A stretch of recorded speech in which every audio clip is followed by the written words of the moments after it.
আচলতে আমি তিনিচুকীয়াত এনেকুৱা এখন ঠাইত উপস্থিত হৈছোঁ যি ঠাইত অলিয়ে গলিয়ে কেৱল সৰু সৰু গলি আৰু সৰু সৰু ঘৰ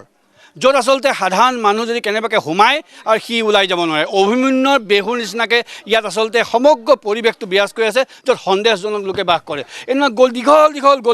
দীঘল গলি আছে কেমেৰামেন বুদ্ধি দেখুৱাব এই নহয় গলিতে তেওঁলোকে সোমাই থাকে আমি সেয়াও দেখুৱাব বিচাৰিছোঁ এনে এটা পৰিৱেশ বিৰাজ কৰি আছে আৰু এনেকুৱা ধৰণৰ গলিত ঘৰ আৰু বনাই আছে যে এইবিলাক ঘৰতে আচলতে তেওঁলোকক ভাড়াতীয়া দিব এই সন্দেহজনক লোকসকলক আমি সেয়াও দেখুৱাব বিচাৰিছোঁ এটা এনেকুৱা এটা পৰিৱেশ এই গলি নেদেখিলে বিশ্বাস কৰিবলৈ আচলতে মানুহ ইয়াৰ পৰা কেনেবাকৈ যদি এই গলিত কিবা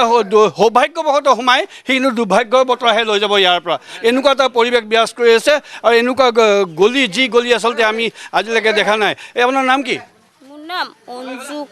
অঞ্জু বেগম ইয়াত কিমান দিন হ'ল ইমান আমাৰ বেছি দিন নাই হোৱা ক'ৰ পৰা আহিলে আমি যে ই কি নহয়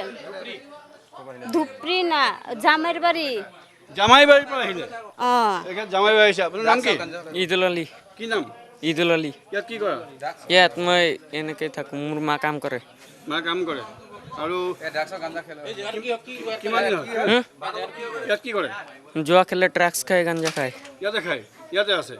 এই আচলতে এই সন্দেহজনক লোক যিসকল আছে তেওঁলোকে এনেকুৱা এটা গলি সেই গলিত মই আকৌ কৈছোঁ যে এই গলিত যদি কেনেবাকৈ কোনোবা এজন লোক ইয়াত সোমায় কিন্তু সেই গলিৰ পৰা ওলাই যোৱাৰ ক্ষমতা ইয়াত নাই প্ৰথম কথা আৰু দ্বিতীয় কথা যিমান ইয়াত 2 নম্বৰী কাৰবাৰ হ'ব লাগে সকলো কাৰবাৰ হয় ড্ৰাগছ যোৱাৰ পৰা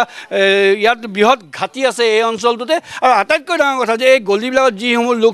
সোমাই থাকে তেওঁলোক এনেকুৱা সন্দেহজনক ব্যক্তি যে সেই আচলতে নেজানিলে নেদেখিলে বিশ্বাস কৰিবলৈ আপুনি টান পাব আমি এই পৰিৱেশটো দেখুৱাই যে এইটো আচলতে কেনেকুৱা এটা গলি যিটো গলি এনেকুৱা গলি মই এটা গলিতে আছোঁ এনেকুৱা শ গলি আছে য'ত শ ৰুম আছে শ ৰুমতে প্ৰতিটো ৰুমতে 8-10জনকৈ লোক থাকে কিন্তু আটাইতকৈ ডাঙৰ কথা যে এই গলিসমূহলৈ কিন্তু আমি ভালকৈ ক'ব পাৰিছোঁ যে এই গলিসমূহলৈ কিন্তু কেতিয়াও কিন্তু পুলিচ নাহে ইয়ালৈ বা পুলিচ অহাৰ তথ্য ইয়াত এতিয়ালৈকে আমি লাভ কৰিবলৈ সক্ষম নাই এইকাৰণে যেন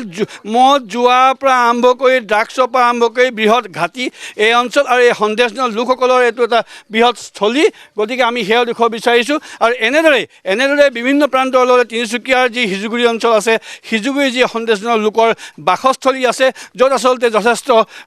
কষ্টকৰ আহিবলৈ যথেষ্ট চিন্তাজনক ঠাই আৰু এই ঠাইতে তেওঁলোকে বসবাস কৰে আমি দেখুৱাব বিচাৰিছোঁ যে এই বৃহৎ গলি আৰু এই কেমেৰা বুদ্ধিনে দেখুৱাব এনে দীঘল গলি আছে সৰু গলি আছে যি গলিবোৰ আটাইতকৈ আচলতে এটা ভয়ংকৰ স্থলীৰে ৰূপান্তৰ হৈছে বা সন্দেহজনক লোকৰ ইয়াত বাসস্থান আছে যিসমূহত কিন্তু পুলিচে আজিলৈকে কোনো ধৰণৰ উচ্ছেদ লোৱা নাই চৰকাৰেও কোনো আজিলৈকে উচ্ছেদ কৰাৰ ব্যৱস্থা কৰা নাই